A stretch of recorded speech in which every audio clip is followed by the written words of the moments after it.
Howdy everyone. Welcome to the Scannell Agenda. Today's show, Sanitation Systems, Part 4. Sorry.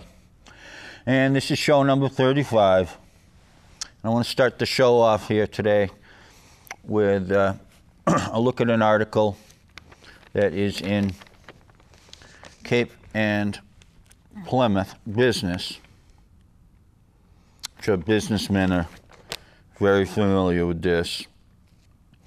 Now, the article is on page, this is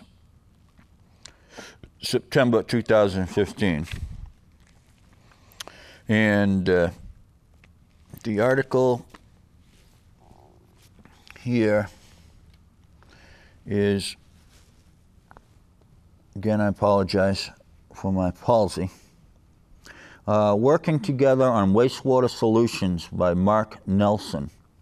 And I'll just read it here. We'll make comments as we go. I will make the comments. You sit there and watch. I'll do everything. You go on. By Mark Nelson. If you live or work in southeastern Massachusetts, no guests, no one comes on my show. It's terrible.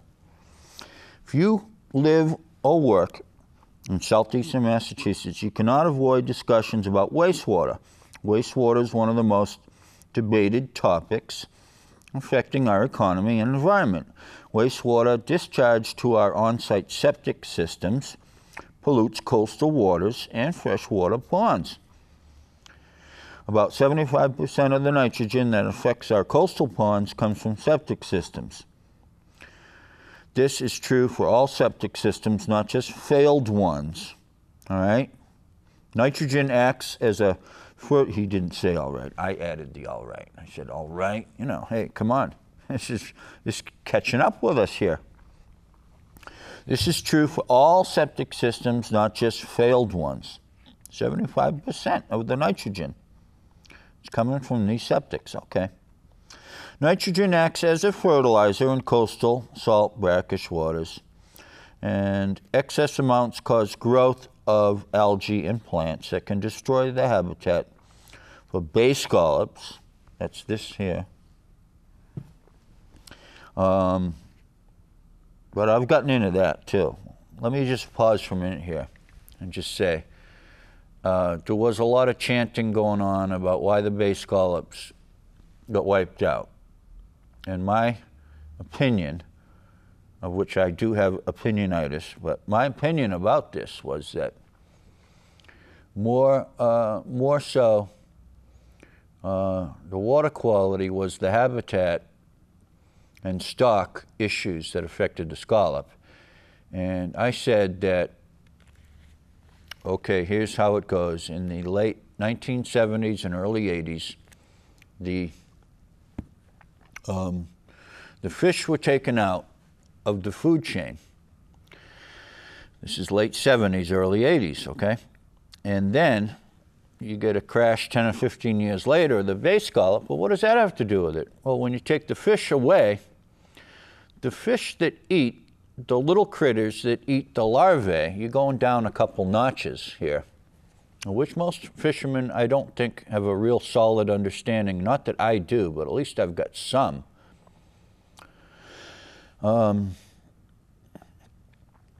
Because this wasn't popular with fishermen, I think because fishermen don't talk about the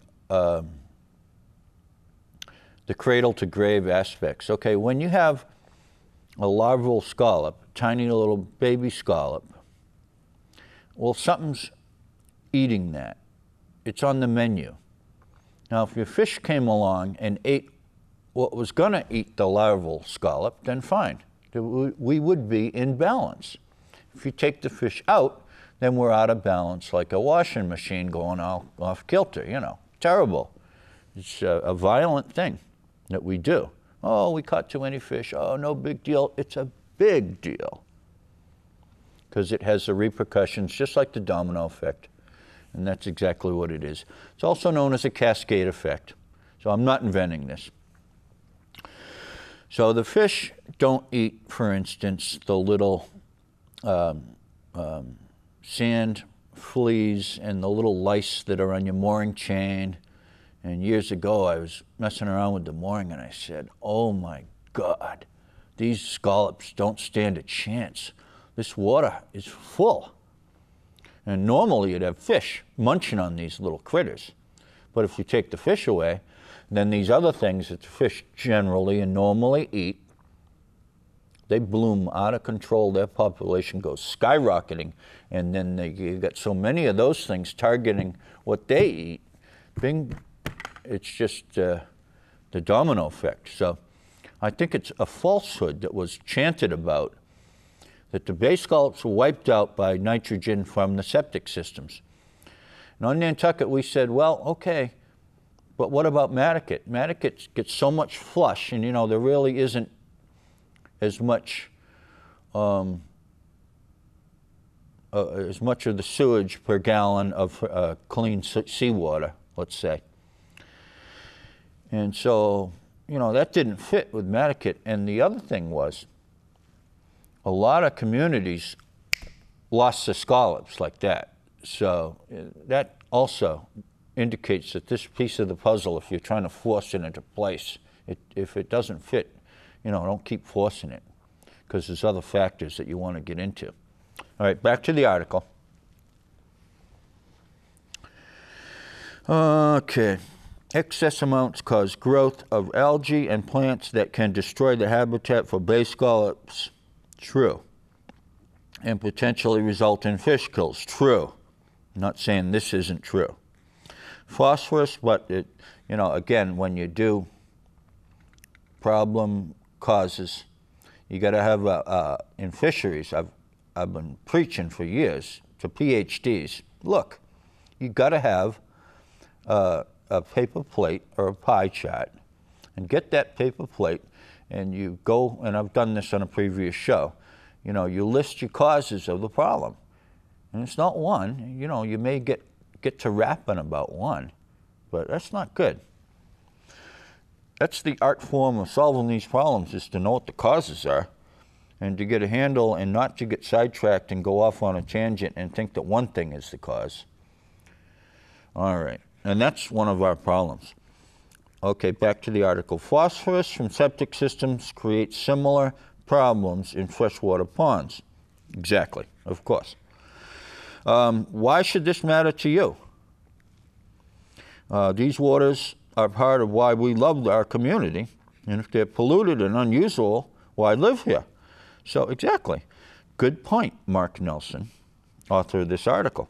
So, towns across the region are developing plans to manage wastewater and restore the health of their coastal waters and freshwater ponds. I partially grew up on John Joseph Pond in Harwich. I could swim around that pond. It was about a mile, sometimes twice. And even in my short tenure there, I could see the water quality going downhill. And I was contributing to that because we had a septic system right there and drained right into the pond. Hello? It's not rocket science. Developers looking to build new projects are often asked to upgrade their septic systems or wastewater treatment facilities. All of this costs money. The town of Chatham, as one example, has committed $92 million expanding wastewater treatment plant, sewer collection system. Hats off to Chatham. Other towns are considering plans that will cost residents $20,000 to $40,000 each. Wow. For centralized wastewater treatment. So just think, if we build these old style, let me call them dinosaur waste treatment facilities, and it's wrong, because we want biotreatment systems. But that's $20,000 to $40,000, folks, each. If we break down the cost of piping and poisoning, basically, it's what you're doing, and you're trying to then get rid of the effluent, and you're trying to use some of the byproducts. Well, I'm sold on biotreatment systems instead of this old approach. Okay. For each central way, $20,000 to $40,000. Other towns are considering plans that will cost residents $20,000 to $40,000 each for centralized wastewater treatment. Whoa! Less expensive nitrogen treatment options exist, and they may reduce the extent of centralized wastewater treatment necessary for many coastal areas. The Cape Cod Commission Section 208 Water Quality Management Plan update identifies a series of non-traditional options. That's what I'm trying to flush out, as they say. Non-traditional options, but actually, you know, it's as old as Mother Nature herself. These options may replace sewering in some cases and can potentially reduce the cost for nitrogen management on Cape Cod from over $5 billion to $2.4 billion. Yes, these are big numbers. These options include, wow, we're looking at in the billions of dollars. Whoa. The expansion of, if we do all these old design type systems, I think we're going to be sorry. I don't like to say slow down because, you know, pollution is happening every day. But we should be speeding up on the incentives for and research and development into biotreatment. I really do. I know that. I know these old systems are old. They're old systems, and they work to some degree. And to some degree, they've never really been that good, too. I mean, just because you think they've always worked, well, that's debatable. It really is. The expansion of shellfish and aquaculture or propagation in ponds. Here we go. Shellfish grown in and harvested from a coastal pond remove nitrogen that would otherwise fuel plant and algae growth. That's always been true. Using shellfish to manage nitrogen also provides an economic benefit to the local community. So why aren't we on that? I mean, you know, the market quota system should really be used. And here we are diddling around. We're talking about it. Well, talking about it, I'm talking about it too, but I actually have plans to do this stuff, which is a little bit higher level than just, you know, idle chatter. The use of, and your economic systems have to be first. Your economic systems really do have to come first and lay the economic taxation, the financials. They have to be there, number one. Okay, the use of permeable reactive barriers, PRBs, to treat nitrogen in groundwater before it makes it to a coastal pond. And food-grade chemical like soybean oil is injected into the groundwater to promote the reduction of nitrogen by naturally occurring bacteria. So if you hear me talking about wood chips for sewage treatment, I'm not inventing that. These guys here, the smart folks, have been using that, and I've been reading about a little bit about what they do to interrupt, you know, the straight nitrogen coming into a coastal pond or a harbor, you know, or a freshwater pond. These are kind of like any port in a storm, these type of systems. What we really want to do is capture, now, number one, number two, our bioproducts, and make the most of them. They are valuable if they're separated. And having a mega system for utilities includes the ability to separate them out.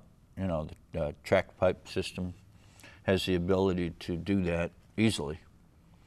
Okay, here we go. Identifying new ways to treat wastewater. This could include composting toilets or urine diverting toilets, recognizing that roughly half of the nitrogen in wastewater can be removed by capturing urine. Whoa, that's pretty big. It's probably more.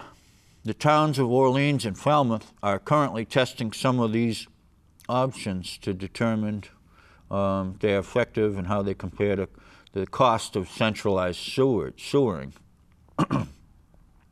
In the next year, we'll be able to make informed comparisons and update plans for restoring coastal waters.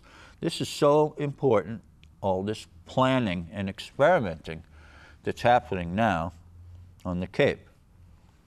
Businesses looking to build or expand are finding that partnerships with other property owners or with local communities can be cost-effective. And wastewater treatment standards.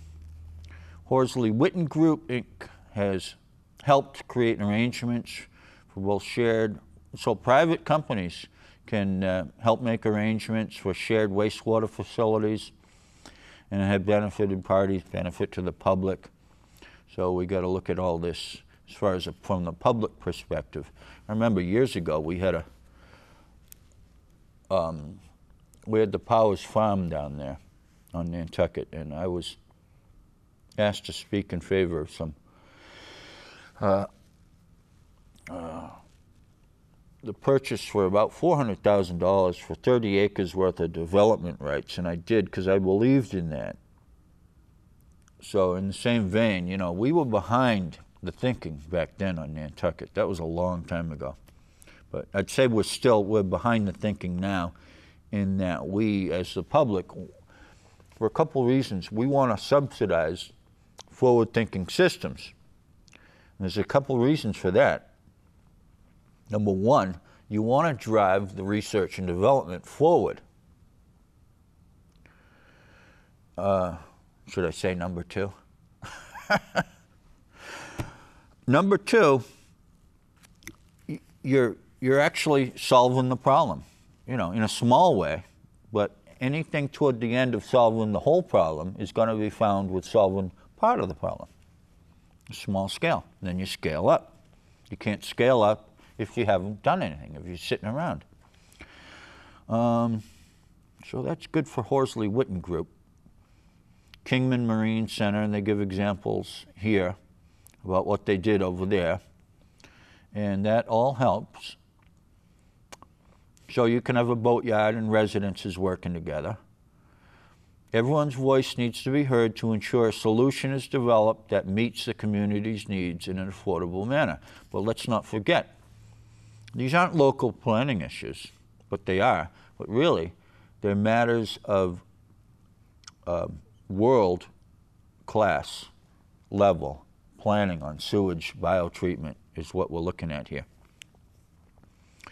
And I think the way to go is to produce from the separated number one and number two to usable plants, closed systems. Planning should also recognize how and when to adopt new ideas that may provide a better approach to protecting and restoring the coastal waters that are so important to the economy of Southeast Massachusetts. Very good article. Mark Nelson is principal and senior hydrologist with Horsley Witten Group. So he's welcome on the show. I should call him. His phone number's here.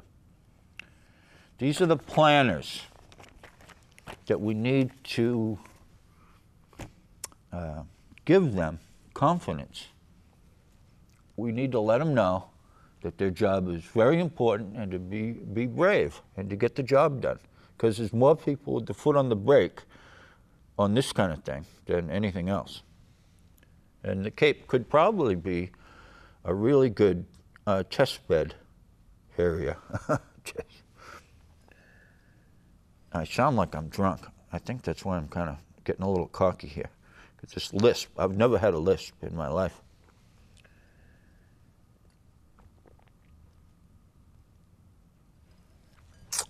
So why not enjoy it, right? Enjoy your lisp. All right. Back to the drawing board. So, as I left off the old show, something about a double fiberglass old boat bio-sewage tank. Okay, you see fiberglass boats around? Maybe Cape Codders would be smart to take a couple of fiberglass boats and match them up in the stern and then have a centralized area for the equipment, etc., pumping and, you know, so you just gain so much free tankage. And this would be your bamboo or what have you growing in these two boats. It would kind of look nice too. You could cover it with a greenhouse, and you could use multiple boats that surround like a hexagonal building. Okay, I think that would work. I hope that I'm coming up with things that would work and could work, not necessarily that they're going to be the thing. You know, that's it. That's really it. You've discovered it. Whoa. I mean, that could happen, but that's generally a process of going through a lot of failed ideas. Here we go with this fencing system, water tank fence. Probably somewhat patentable, some of this stuff. Live on a ladder. Come on. Oh, water bag under a house. Yeah. This is sewage, water system, windmill, and solar. These are bags of water and algae and sewage. They are actually some peat moss and bogs actually almost float on an envelope of water. And if you've ever grown up as a kid, you know that the marsh gets really spongy in some areas, and it can be dangerous too. But you can achieve more or less the same thing with the algae bags, peat moss, and then growth on top of that. Hot water tank, internal to compost pile, heat. And I'm sure this has been done. Just getting heat from a compost pile for a digester operation. Scannell's ingenious potty desk. Oh yeah. A potty that converts to a desk for your own bathroom. See, I bought an antique potty chair, and I gave it away to that woman that wrote the book as an award for her work. See, none of these people are getting any recognition, really, including me, but I'm not really, up on her level. But anyway, bought this antique chair, and I gave it to her, Carol Seinfeld. She wrote the book on urine. Oh, that got me so far along. It's a great book. So if you're a little uptight, I think we should make this book part of a required reading for people that are into this kind of thing. The book is called Liquid Gold by Carol Steinfeld. She's on Facebook. Seat is a perfect height, clipboard. Oh no, radio, TV, computer, workstation combo. And then you got your regular toilet. But that's ridiculous. Oh, okay, it is on the fun category because it is so ridiculous. I don't know what theology fits in. The throne. So anyway. Well, how could it be that I only have 5 more minutes on the show? It's been so exciting. Wow. This one's an algae windmill, and it's got a corkscrew array. And it's not huge, but it presents a lot of sunlight for the algae, and it's a windmill. I think it would work. Would work, could work. Okay, what's this? Floating forests and salt ponds. These are mega-scale sewage aquaculture projects. So this would be if you took your sewage and you pumped it downhill, down through all the brooks and creeks, and you pumped it out to barges, or you pumped it 1,000 miles to the Sargasso Sea area, and you did your closed systems out at the Sargasso Sea. This is a design for that, which has not been worked up. Tree tank, a high tank in the trees. It's not visible. 25,000 gallon tank, pressurized tank to go with neighborhoods. That could be anything you put in a tank. What's this? Median maple and bamboo sewage uptake. Okay, for the median on the road. So this is a median design for, let's say, Route 6. And it would have your brakes. It wouldn't be a barrier for the police to get through, etc. Could have bridges over it, could be flush, or it could be stepped up. As I have it designed, the median would be also a fence. Anything that I do gets me excited when I'm killing two birds with one stone.